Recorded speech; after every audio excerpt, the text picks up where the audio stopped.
Interrogation with Prejudice. Listen, I've told you everything I know. You can beat me all you want, but I really have nothing more to tell you. Yes, of course you have witnesses that we talked. We grew up together, in the same village. Everyone in the neighborhood knows that.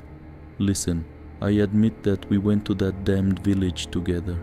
We were constantly drinking in that bar near the wasteland. You do all sorts of stupid things when you're drunk. You talk nonsense and you think you can take on the world. Semyon repeatedly shouted that he would find his brother and save him. You, that is. Oh, I'm sorry, Alexander Nikolaevich. Did I upset you with something? I'll choose my words carefully. I was often there during those moments, but believe me, I had nothing to do with it, other than simply being in the wrong place at the wrong time. Of course, you even have witnesses that we talked about it. Nothing special, just empty chatter chasing the bottom of the bottle. I know, Alexander Nikolaevich, that he's your brother. But this prison is not a place of your stature. I really have nothing more to add to what I've said. You're just wasting your precious time. No, wait, don't call the guard. I don't think I can stand another minute with him. My health is already terrible, and it's gotten even worse over the past week. Okay, I'll tell you everything as it happened, one more time. It won't hurt me, and at least I'll sit in the warmth, in the light, and without being beaten. Semyon's been my friend since childhood, you know. We lived in that little village Nilushka, until Ransk swallowed it up when it expanded yet again. That city, it's like it's constantly hungry. How much bigger can that place get? It's scary to imagine. Anyway, Semyon was always a brave guy, constantly scaring us with his spooky stories about the witch Orikta, and he also helped those who were beaten up by the older boys. Like me, it turns out. His dog Graf was always with him, and together they weren't afraid of anything. In the evenings, when we sat with the guys around the campfire and roasted potatoes, he'd tell us these tales about Orikta, and I was scared to death. I was afraid to go home, afraid to sleep. Sometimes I'd shake under the covers for hours, thinking she was watching me from somewhere in the darkness with her yellow eyes. I couldn't leave Semyon's side because the older boys would start beating me up right away. With him I was scared at night, and without him during the day. It was a crazy time. I thought I was going to lose my mind. That's how I grew up. Being around Semyon made me feel calmer somehow. It did. No, seriously. I felt like if I lost sight of him, or if he was somewhere far away, something unpredictable would happen to me. Sometimes I even thought he was the only reason I was still alive. I remember the day he just disappeared for 7 years, just vanished from his bed in the middle of the night, damn it.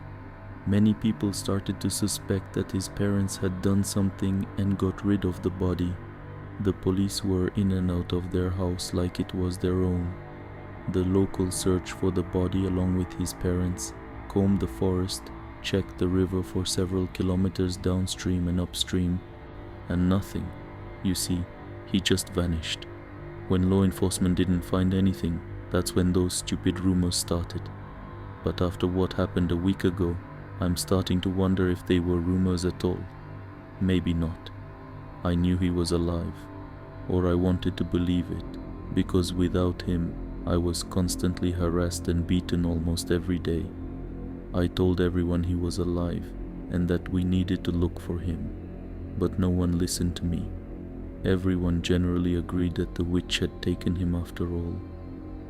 People were saying there was a lesson in it, like in fairy tales. When you talk too much about something truly evil, you attract it to yourself because it hears you. Many children were brought to obedience with this story about Semyon. And then he just showed up, just walked out of the forest and hadn't changed a bit in 7 years. Does that even happen? How can that be? Just think about it. What I'm telling you is complete nonsense, A child disappears in the forest and returns 7 years later covered in abrasions, fresh scratches, and with a scruffy dog. He hadn't changed at all. His dog hadn't aged a day. I was already 15 or 16 years old, so the rumors started again that he was an evil spirit, that there was no Semyon at all, that he was a changeling, that a witch stole him, and now a foundling has been sent to our village, and now expect trouble from him.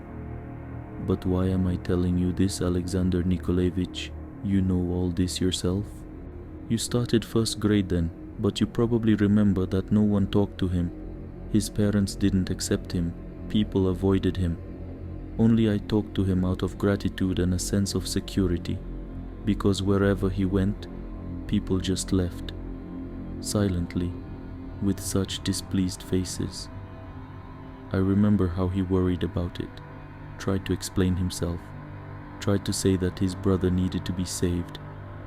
But you were with your parents all this time, and one day he became completely gloomy, saddened, and began to avoid people himself. He started talking less. He started smoking and drinking early. The only thing that didn't change one bit in him was that he always wanted to go back somewhere and save you.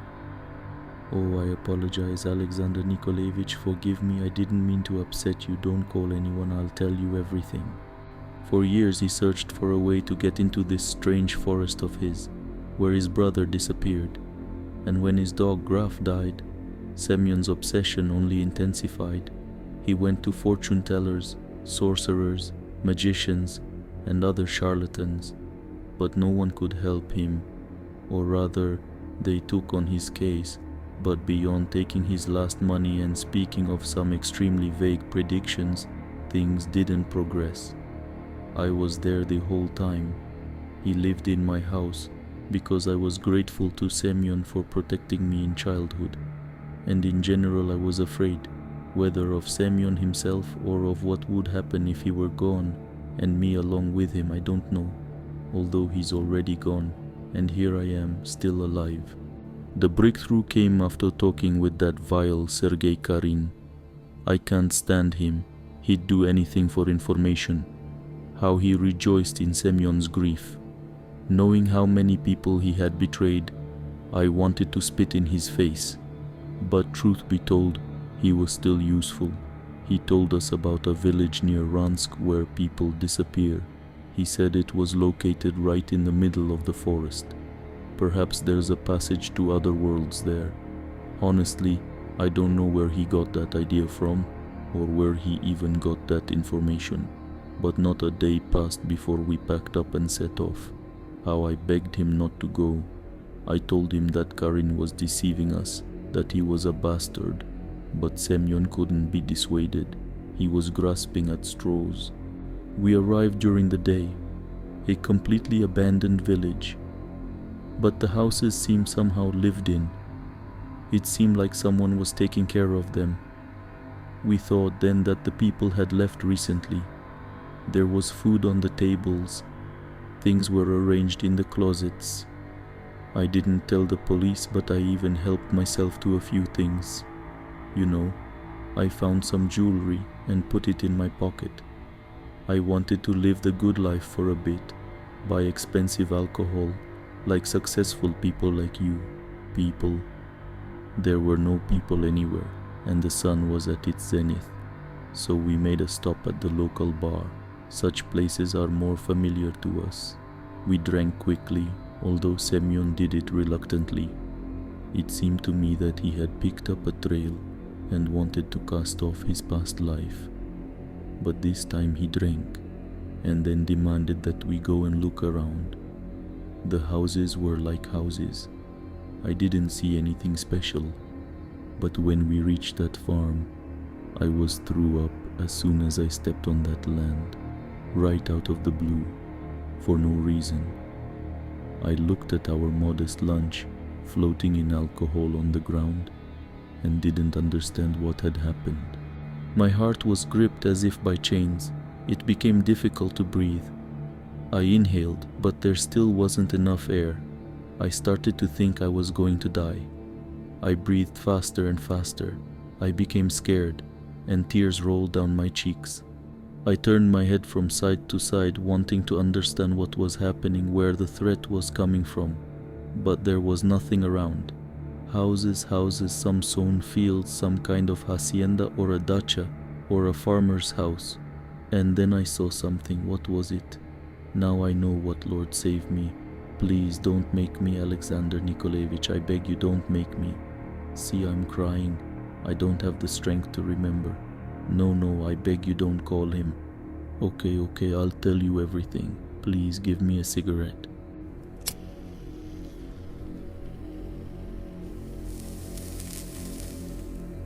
Right now, I know what I saw, but at that moment, it simply didn't make sense. My anxiety completely vanished, but terror paralyzed me. I was looking at the house, or rather, at the compost heap by the house. There was no one there, just a heap, and that's all. But something was watching me. Something from the heap, something malevolent. It was as if it was waiting for us to enter the farm's territory. It was impatiently waiting for our next steps on this land. It was begging us to walk on the farm's soil and force it to come out. I froze. Neither my hands nor my feet could move. Fear gripped my body so tightly that, covered in sweat, I just stood and stared ahead. Semyon was the first to recover and started shaking me. With difficulty, I began to move my stiff limbs. I think I even heard a cracking sound in my petrified muscles. We decided not to investigate that house for the time being. More precisely, I persuaded Semyon not to.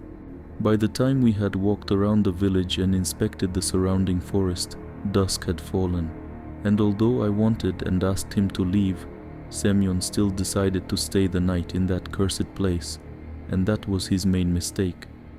As it began to get dark, the ground started to glow with some greenish lines. They permeated the village like some kind of vessels. They definitely weren't wires, as they resembled an irregularly shaped grid. I wanted to run away, but I was terrified of being left alone without Semyon, and he, like a madman, kept repeating that we had to stay, that this place seemed to be what we needed. We went back to the bar under the slowly dimming, then slowly intensifying greenish light.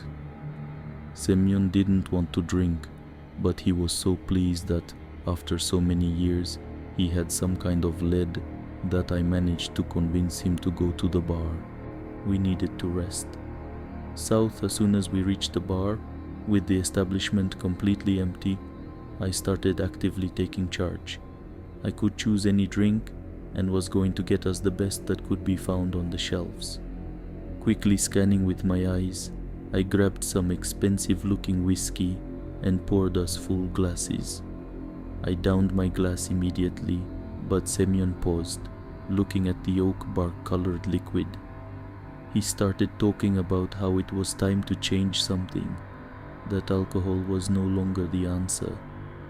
He talked about how we could move on and find his brother and maybe help other stolen children. I got angry and snatched his glass. What nonsense he was spouting again. For years I had listened to him and couldn't stop being afraid. Overwhelmed with emotion, I wanted to down another glass, but Semyon took my hand. He looked at me intently. He wanted to stop me. He wanted me to quit too. At that moment, emotions completely overwhelmed me, and throwing off his hand, I already took a breath to tell him everything I thought. And at that moment, loud groaning screams rang out in the street. Semyon rushed to the door, and I hesitated slightly, but soon ran to the exit as well. I saw some guy, about 18 years old, in simple farm clothes, just carrying something in a backpack. He, like most modern teenagers, wasn't paying attention to anything, and some kind of zombie or something was running after him, not like in the movies, but a real one. Although what do I know about real zombies? It's only now that I understand it was a zombie. Back then I didn't even realize what was happening. Just some dry, skinny figure with unnaturally elongated arms and legs was running at the guy, God knows why. Although, what's there to think about? It was going to eat him. The way this creature looked at us, the living, with its completely black eyes, was terrifying. The creature clearly craved our flesh. Semyon rushed forward and I followed him. As I ran, I thought, where are we running to? Why did I run? We made it at the last moment. The creature almost reached the guy. Semyon shielded him with his body and put his hand in the dead man's mouth. The teenager was so shocked by what was happening that all he could do was ask what was going on. Syoma didn't scream, didn't cry, but silently gritting his teeth began to hit the zombie in its withered face, glowing with green veins. I tried to tear the zombie away from my friend, but it had a firm grip on Semyon's flesh with its teeth. It took us about a minute to tear the monster away and, knocking it to the floor, finish it off with our feet.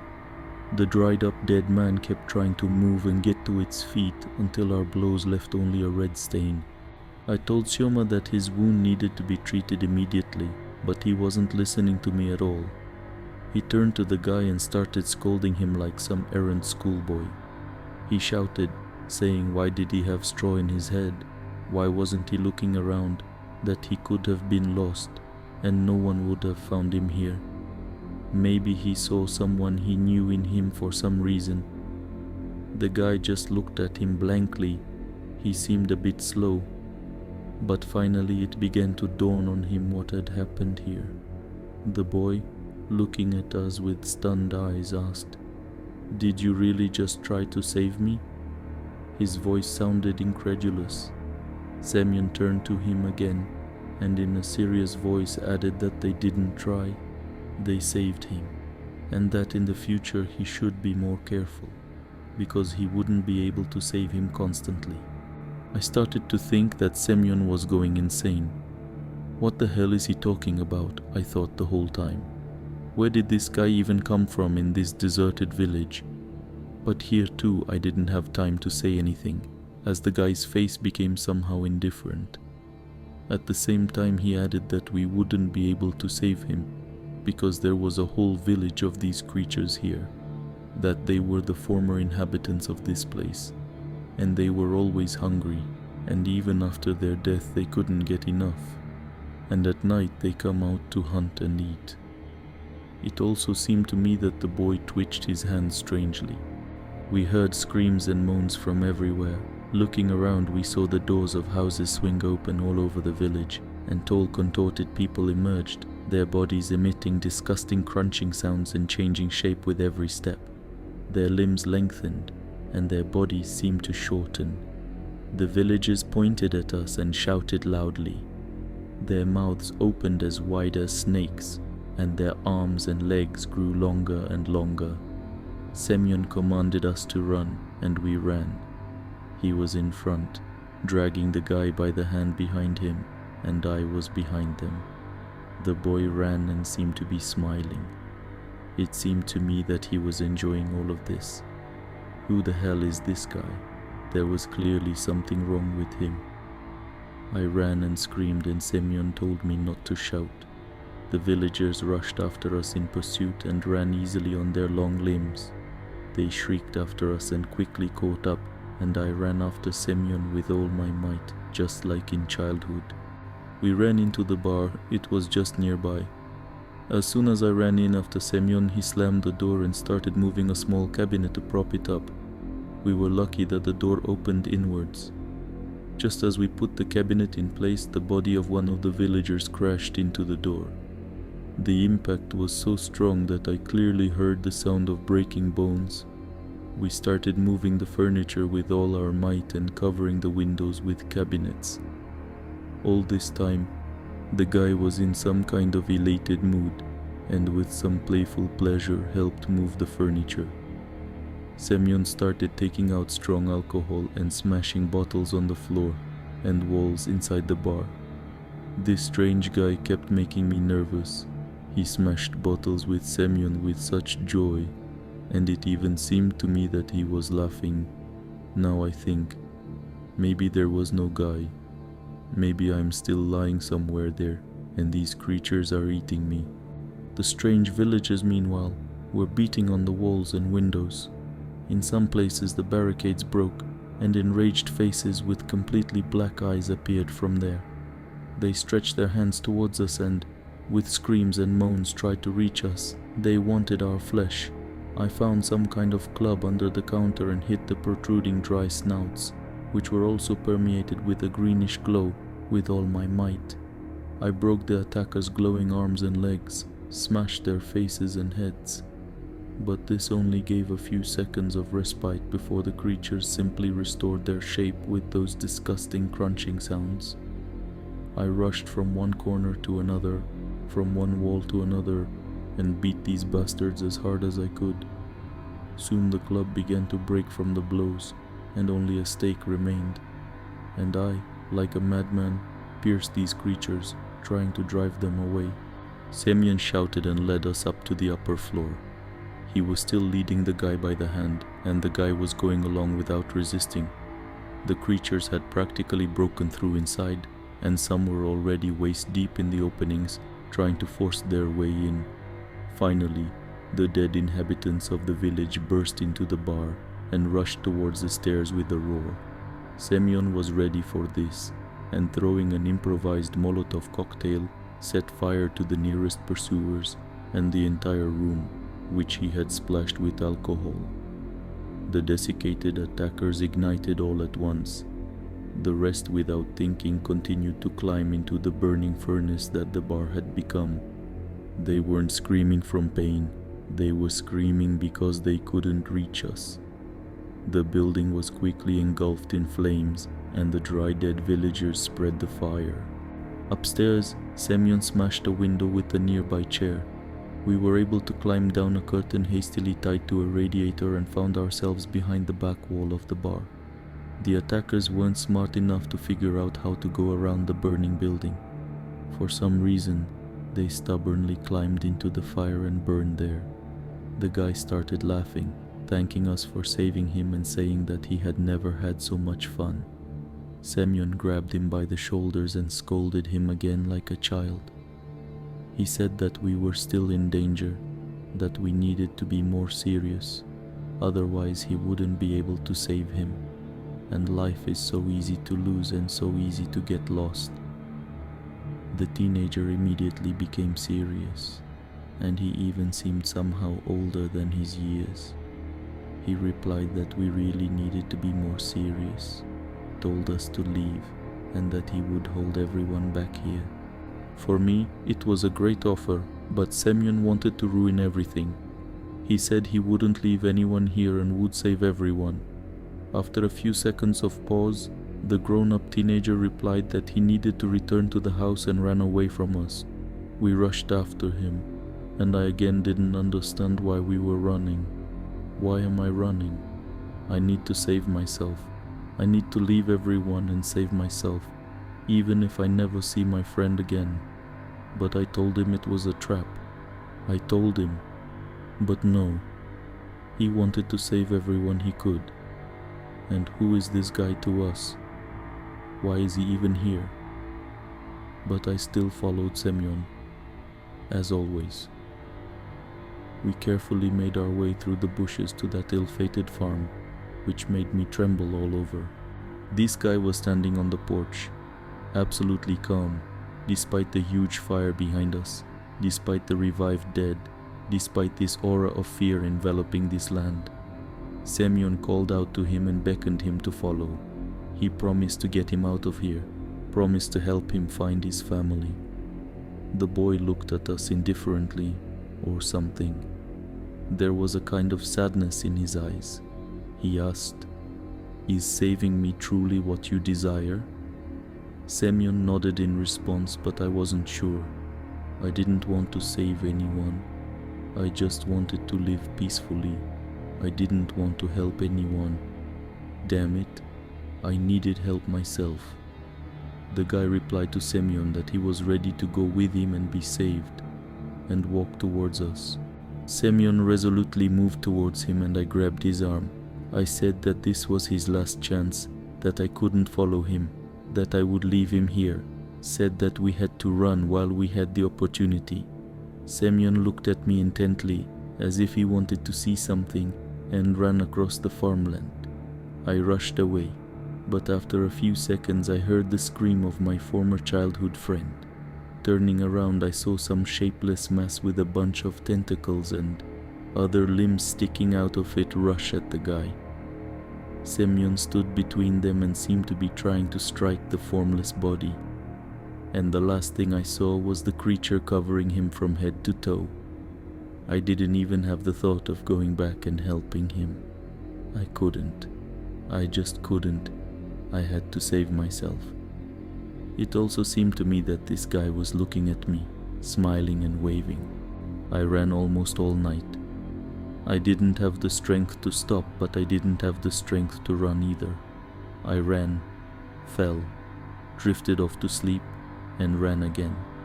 Everything was mixed up in my head. Having reached the road, I was caught by the police who brought me here. It turned out that someone had reported Semyon and me missing, or rather just Semyon. They only found out about me from the testimony of some unnamed witnesses. That's the whole story, Alexander Nikolaevich, as it is. If you want, read my testimony. If you want, let them torture me further, but I don't know anything else. But please stop this torture. I've said everything. Yes, of course I understand that this is your brother. And yes, of course, Alexander Nikolaevich, I understand that he is missing and you are worried, afraid to lose him again. But he was still determined for some reason to find his younger brother, that is you.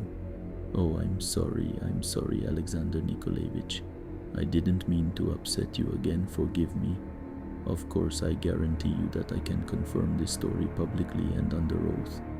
Yes, I promise you that I will tell everyone this story, to somehow repay Semyon for his kindness and heroism. The beaten man sat tied to a chair in a dark room.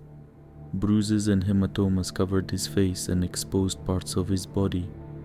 When he opened his mouth, traces of recently forcibly removed teeth were visible. A slender man in a strict business suit with bright amber eyes approached him. He walked around the prisoner from behind and hugged him, as if in gratitude for all the truth he had told, for all the torment he had to endure, for the strength of spirit shown in the village. The man in the suit hugged the prisoner's neck with his right hand. Then he grabbed the crook of the prisoner's left elbow with it and moved the prisoner's left hand behind his head. The prisoner began to suffocate. His body began to convulse in resistance. The seated man's hands were tied, but he felt his left hand slipping out of the knot, and he might be able to do something with it.